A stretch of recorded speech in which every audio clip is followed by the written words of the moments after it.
Well, welcome to another episode of Grindhouse Purgatory on this hot, sweaty, 90-something degree day where I just went out to do a little watering of the garden, shall we say, and I am now soaking fucking wet, but that's beside the point.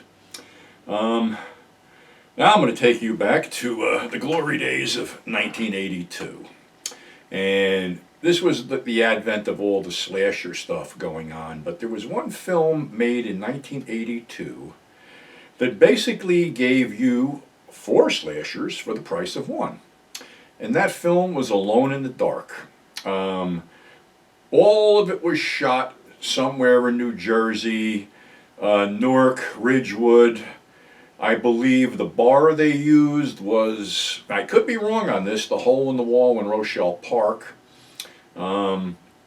Basically, the whole deal is that a new doctor, Dr. Potter, played by the A-Team's Dwight Schultz, who was Murdoch, is taking over from a doctor who's leaving for a better position. And this place he is going to is run by a Dr. Bain, played by Donald Pleasance, who is, shall we say, a little bit off. Because he doesn't call his patients patients or lunatics, they're all voyagers. And 4 voyagers are kept under strict lockdown because they're psychopathic. There's a guy called the Bleeder, who you never see his face, who likes to strangle young women, and he starts getting a massive nosebleed when he strangles them. Another one is Fatty, played by, this guy's name is hard to pronounce, Elord Van Lidith, who was in, I believe it was Stir Crazy. In this one, he's fatty, he's a huge child molester. Then we have the preacher, played by Martin Landau, and Frank Hawks, an ex-military guy, played by Jack Palance.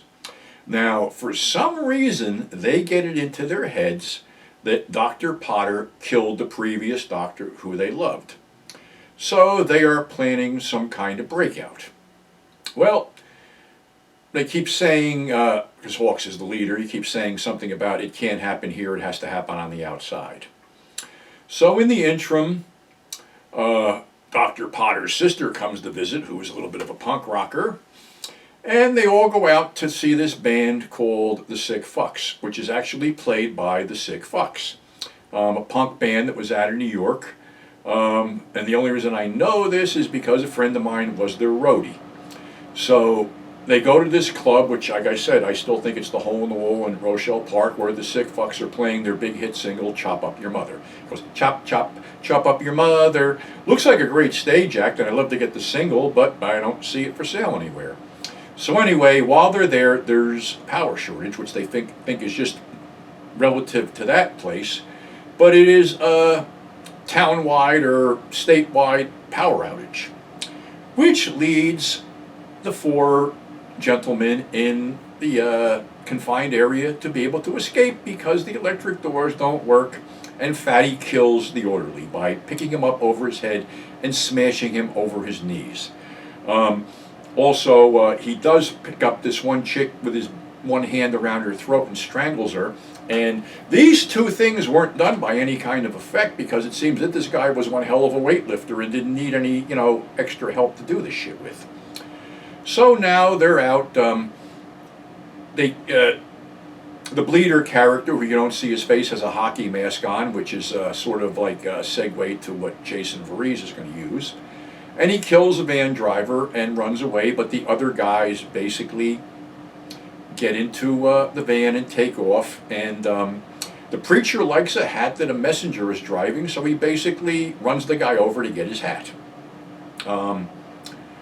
I remember something about Jack Palance was, on the set. He wasn't basically too happy about, doing these type of films because, he was an A-lister who was now doing B movies like Hawk the Slayer and Without Warning and this one.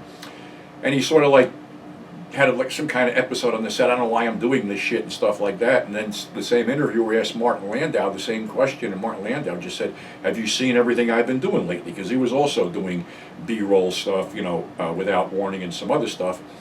Oddly, the 2 of them rallied down the road, and Jack was given Best Supporting Actor for Oh shit, what the fuck was the one with Billy Crystal where he played Curly? Oh crap, I can't remember it. Oh well, but then of course Martin Landau got, Best Supporting Actor for Ed Wood. But anyway, they had escaped, and they had gotten in the house and basically had killed the babysitter and her boyfriend. And the girl, who was going to be taken upstairs by Fatty, turned the tables on him, so to speak, because she wasn't afraid of him and basically stood up in his face. So anyway, the sister runs into this guy. They're all locked up. They go to some protest, and they all get thrown in jail, and this one guy's in jail with them, who actually is one of the escapees. And what the hell was the name he was using? I can't remember the damn name. Because I actually thought it was something else, but I was wrong. And I think he was Paul or something. Shit, I can't. No, he was Tom. He was Tom. He was played by Philip Clark.